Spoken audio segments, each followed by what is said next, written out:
Bonjour les amis, j'espère que vous allez bien. Aujourd'hui, on va continuer notre série sur Python, mais aujourd'hui, on va voir les structures de données en Python.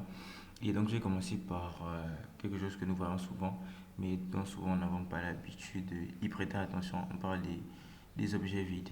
Donc là, je vais créer un objet vide. Je vais par exemple appeler car est égal object. Je fais ça. Et si je fais print car, on peut voir ce que ça donne.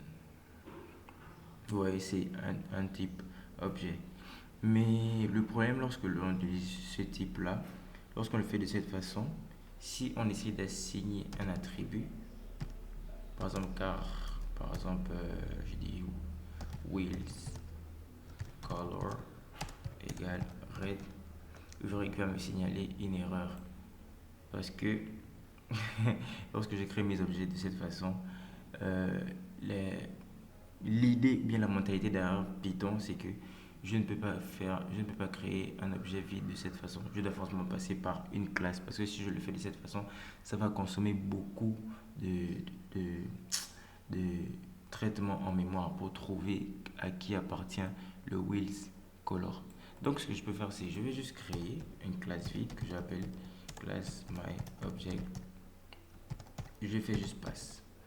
Et si je fais ça, je viens ici, je fais ça, et vous verrez qu'après, il n'y aura plus d'erreur. Maintenant, si je fais car.wheelscolor, vous avez vu, il n'y a plus d'erreur. Maintenant, si je l'affiche, là maintenant, il va m'afficher red.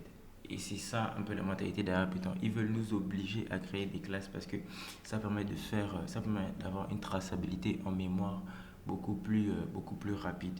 Si on utilise le traitement de précédemment juste avec Object, on est juste limité. Donc, pour cette première vidéo, c'est juste ça que je voulais vous montrer.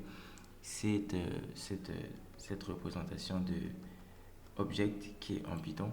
Personnellement, je ne l'ai jamais utilisé, mais c'est toujours bon de savoir qu'il y a il y a ce genre d'éléments qui existent. Mais on peut juste remplacer ça comme on l'a montré par avec myObject.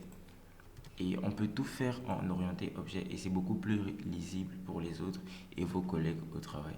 Donc je vous remercie et à la prochaine vidéo.